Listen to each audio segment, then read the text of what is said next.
Bismillahirrahmanirrahim. Assalamualaikum warahmatullahi wabarakatuh. Alhamdulillahi rabbil alamin. Arsala rasulahu biduhuda wa dinil haq liyusihirahu ala dini kullih. Asyhadu an la ilaha illallah wahdahu la syarikalah wa asyhadu anna Muhammadan abduhu wa rasuluh. Wa man wala wala haula wala quwata illa billah. Allahumma shalli ala Muhammad. Allahumma shalli ala sayyidina Muhammad. Allahumma shalli ala sayyidina wa habibina wa safina wa zuhrina wa maulana Muhammad. Kaum muslimin dimanapun berada, Bapak Ibu, para cerdik pandai, kali ini bertemu kembali kita di dalam pembahasan tentang sumber terbentuknya akhlak dan implementasinya.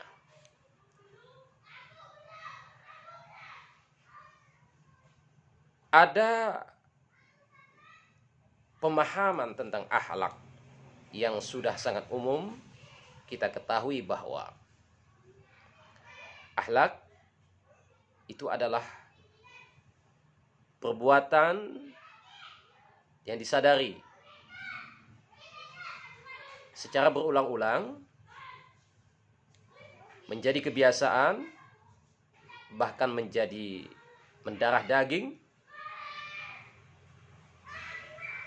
tanpa dipikirkan secara panjang. Dan akhlak itu adalah menghasilkan bentuk yang disebut dengan perilaku. Dari pengertian ini, seolah-olah akhlak itu tidak melalui tahapan pemikiran. Seolah-olah akhlak itu dia bersifat spontan. Dan terkadang pemikirannya tidak terlalu panjang. Namun ketahuilah bahwa perbuatan manusia, yang namanya manusia, tidak ada perbuatan tanpa melalui pemikiran. Hanya yang membedakan adalah seberapa dalam pemikiran itu dilakukan sehingga berwujud perbuatan. Seberapa jauh pemikiran itu dilakukan sehingga menghasilkan perbuatan. Seberapa tajam pemikiran tersebut sehingga berwujud perbuatan. Dan seberapa tepat pemikiran itu sehingga berwujud perbuatan. Artinya bahwa akhlak pasti disadari. Tidak mungkin adanya akhlak tanpa disadari. Namun ini adalah proses pendidikan. Dengan adanya kesadaran, berarti akhlak itu dibentuk melalui sebuah strategi yang disebut dengan pendidikan. Pendidikanlah yang membentuk akhlak. Di rumah, orang tua mendidik anak, dipikirkan membentuk akhlak. Di sekolah dipikirkan dengan perencanaan sistematis dan keterukuran untuk menghasilkan akhlak.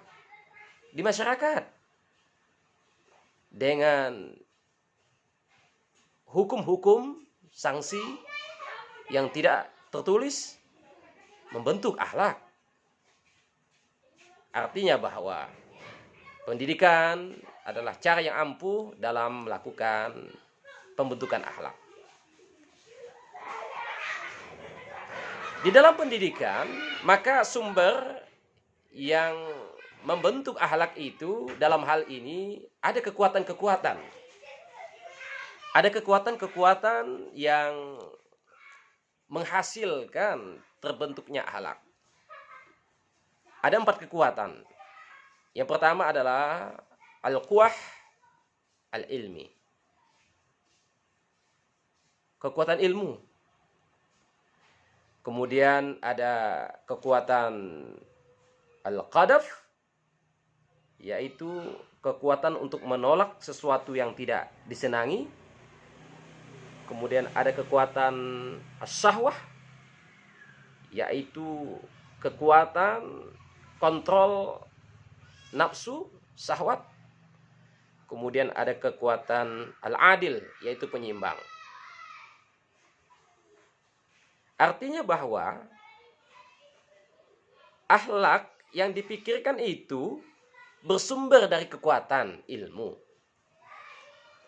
Akhlak yang dipikirkan itu bersumber dari kekuatan jiwa yang mampu menolak ketidaksenangan. Karena di dalamnya ada ketidakselarasan dengan baik keinginan maupun sesuatu yang dipandang sesuai atau tidak sesuai dengan koridor keislaman atau syariat. Kemudian akhlak yang diukur, yang dihasilkan karena melalui kekuatan kontrol syahwat, nafsu. Dan yang ketiga adalah akhlak yang terlahir karena adanya kekuatan penyeimbang, al-adil. Yang pertama, kekuatan al-ilmu, kuah al-ilm. Kekuatan ilmu. Di sini dibagi menjadi adanya pemikiran yang baik atau baik pemikiran yang bisa menghasilkan simpulan. Jadi ada seseorang yang berbuat itu karena melewati sebuah kesimpulan, mampu membuat keputusan. Dia melakukan. Nah, itu. Jadi disebut dengan baiklah pemikirannya. Kemudian ada yang disebut dengan perbuatan tersebut muncul karena melalui pemikiran yang jernih atau jernih pemikirannya. Sehingga bijaklah akhlak yang ditampilkan, bijaklah perilaku yang ditampilkan. Kemudian ada akhlak yang dihasilkan dengan ilmu, yaitu menghasilkan pemikiran yang tajam atau tajam pemikirannya. Jadi perbuatannya itu adalah karena asbab ketajaman pemikiran, mampu menghubungkan data-data sehingga dia tidak melakukan. Begitu. Yaitu ada maslahah, ada mudarat. Jadi membandingkan antara adanya kemaslahatan, adanya kemudaratan, sehingga tajamlah pemikiran sehingga melakukan sesuatu yang disebut dengan akhlak. Maka ini adalah kekuatan ilmu. Yang keempat adalah ketepatan pemikiran. Ini sangat penting, ketepatan pemikiran ini. Ini tidak serta-merta didapatkan oleh seseorang, tetapi ini setelah melalui tingkatan-tingkatan tadi, yaitu ada baik pemikirannya, jernih pemikirannya, tajam pemikirannya, sehingga nanti dia akan mendapatkan taufik. Ada semacam petunjuk. Jadi pikirannya itu adalah petunjuk yang datang dari sesuatu yang sangat berkualitas untuk menentukan dia berbuat atau tidak berbuat. Itu disebut dengan taufik. Dan ini tidak sembarangan. Jadi akal yang terlahir dari taufik itu adalah akal yang tidak sembarangan hadir pada diri seseorang. Dan ini adalah kekuatan yang menghasilkan akhlak. Dan akhlak yang akan muncul adalah pasti akhlak yang baik. Itu yang pertama, kekuatan al-ilm. Al-quwah al-ilm. Kemudian yang kedua, kekuatan ghadab, yaitu kekuatan untuk menolak. Kekuatan untuk menolak sesuatu yang tidak disenangi. Kenapa itu tidak disenangi? Tentu dalam hal ini baik berdasarkan keinginan, atau yang paling penting ini adalah yang tidak disenangi karena bertentangan dengan nilai-nilai. Jadi ada orang yang berbuat, dia tidak senang melakukan hal itu karena tidak sesuai dengan nilai-nilai. Saya tidak senang membonceng seseorang yang bukan non-muhrim. Kenapa? Karena ini akan bertentangan baik dengan nilai budaya maupun nilai syariat misalnya. Dia tolak itu. Itu adalah kekuatan al-ghadab namanya. Nah, ada beberapa bagian atau boleh dikatakan tingkatan sehingga muncul adanya al-quwah al-ghadab. Pertama adalah kebaikan budi. Kebaikan budi ini disebut dengan al-karam. Al-karam, kebaikan budi. Jadi ternyata dalam konsep Melayu, budi itu ada 3. 1, budi bahasa. Jadi bahasanya berbudi gitu. Budi laku, berarti perilakunya itu berbudi. Kemudian ada budi hati, berarti hatinya itu berbudi. Artinya menunjukkan kebaikan hati.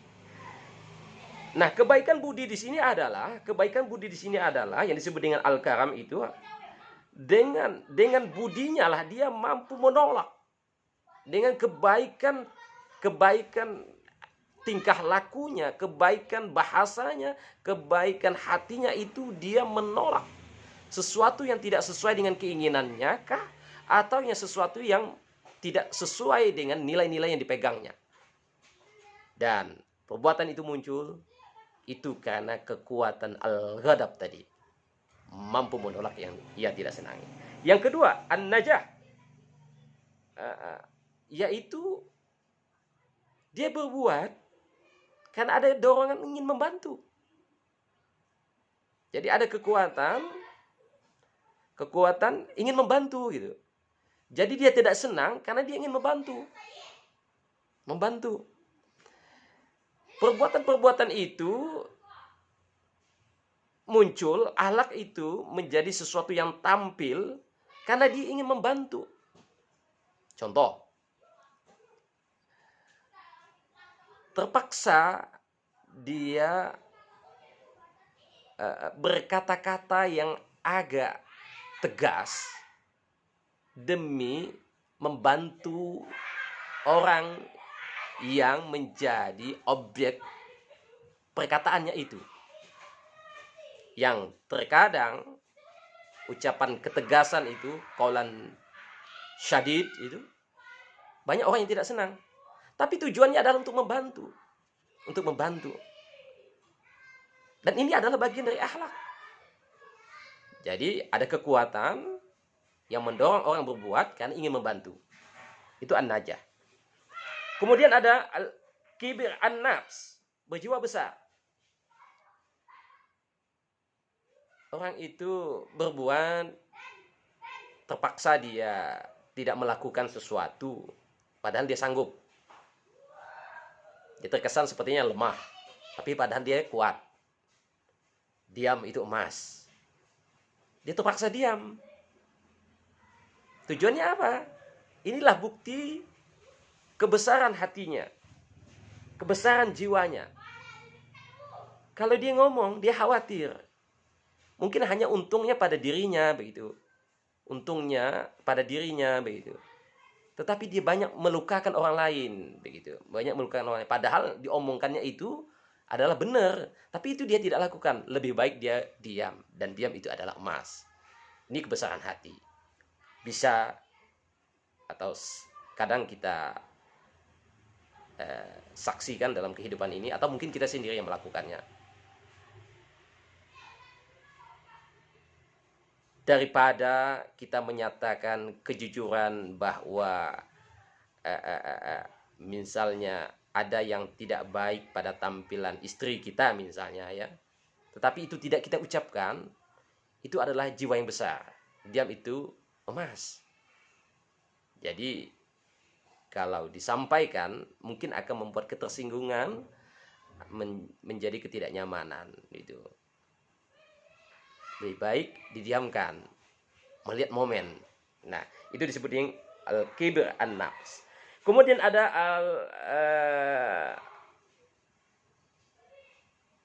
ketahanan bekerja.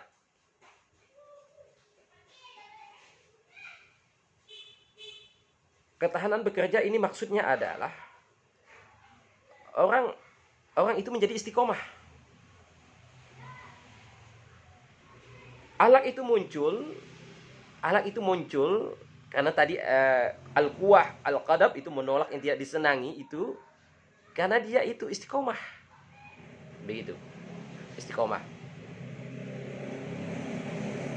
Kuat dalam pendiriannya dan dia tidak senang walaupun bohong itu ada bohong sunnahnya gitu ya. Dia tidak senang itu. Lebih baik dia diam untuk tidak melakukan kebohongan. Nah, maka itu disebut dengan ketahanan dalam hal bekerja. Yang selanjutnya ada kesantunan. Nah, santun. Ada kekuatan untuk menolak yang ia tidak senangi dengan secara santun. Santun dengan kebaikan, kaulan karima. Jadi kalau dia berkata-kata dengan kalimat-kalimat dengan pernyataan yang mulia. Bagaimana jika pakai seandainya itu ada kaulan karim. Alangkah lebih baiknya kalau itu ada kaulan karimah. Itu adalah akhlak menolak yang tidak disenangi. Jadi menolak yang tidak disenangi itu menghasilkan akhlak. Kemudian ada ketenangan. Jadi ada orang yang menolak yang tidak disenangi itu dengan ketenangan. Jadi dia tenang saja. Sepertinya dia tidak bereaksi. Karena apa? Kalau dia sikapi, justru ada masalah baru yang akan muncul begitu. Dia lebih baik dia tenang begitu. Selanjutnya sumber terbentuknya akhlak itu ada yang berasal dari kekuatan syahwah. Kekuatan syahwah ini artinya apa? Ada pribadi amal soleh namanya, pribadi yang amal menjadi amal soleh, yaitu dia sabar dalam ketaatan dan dia sabar untuk menolak kemungkaran. Maka disebut dengan ifah namanya, ifah. Jadi misalnya dia sulit, dia letih dalam menjalankan ibadah puasa, sabar aja dia. Itu ifah namanya. Kemudian dia sabar juga, dia misalnya di sekelilingnya itu ada orang yang tidak sholat, dia sabar dalam arti pelan tapi pasti dia tetap menampilkan dirinya adalah orang yang sholat. Itu sabar dia.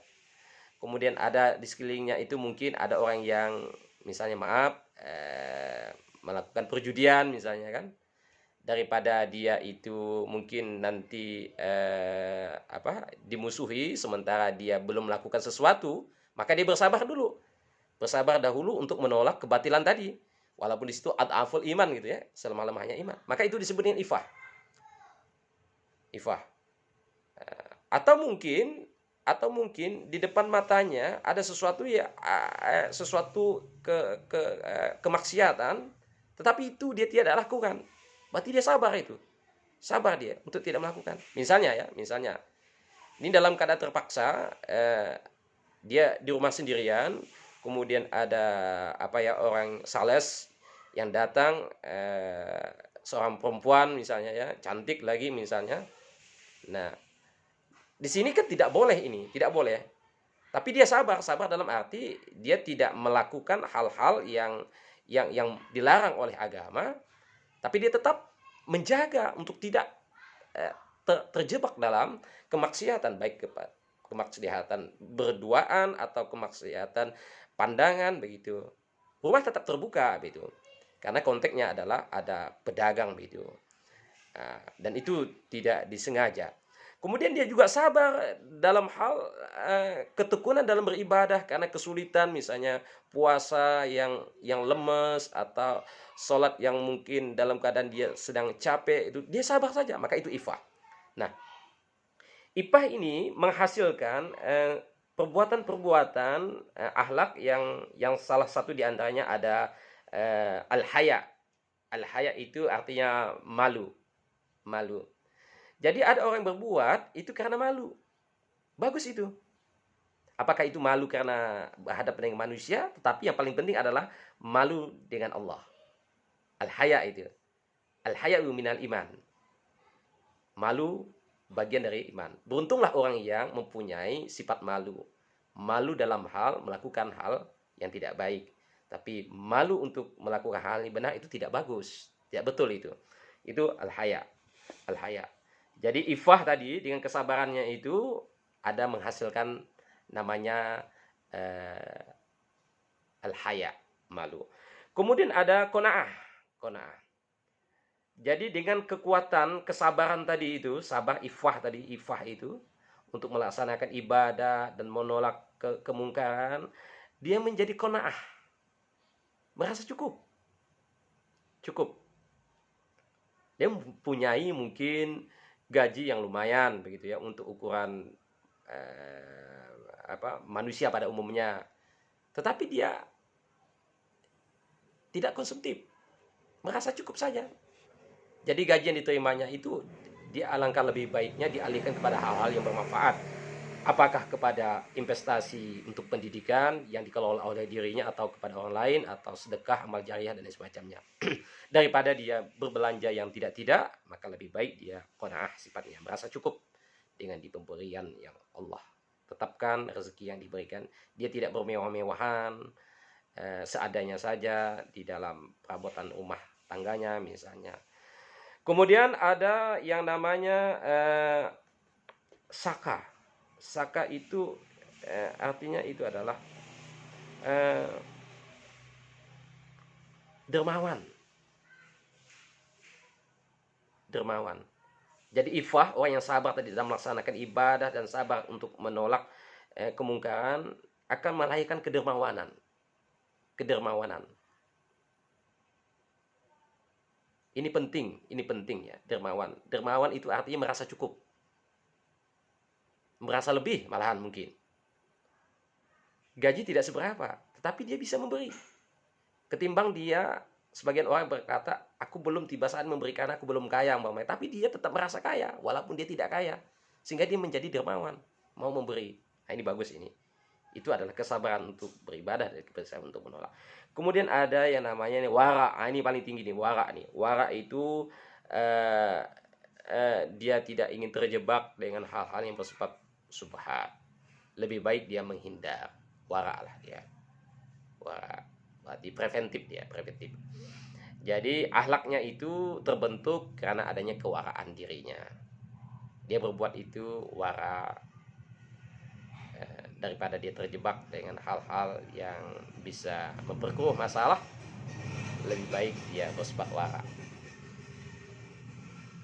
Baik, simpulannya bahwa terbentuknya akhlak bisa di latar belakangi oleh adanya kekuatan pemikiran, kekuatan nafsu yang menghasilkan kebaikan-kebaikan, kekuatan untuk menolak hal-hal yang tidak disenangi atau tidak sesuai dengan nilai, dan ada penyeimbang yang disebut dengan kuah al-adil, bahwa akal yang sehat itu mampu mengontrol nafsu dan dikontrol juga oleh adanya syariat. Terima kasih. Jazakallah khairan katsiran.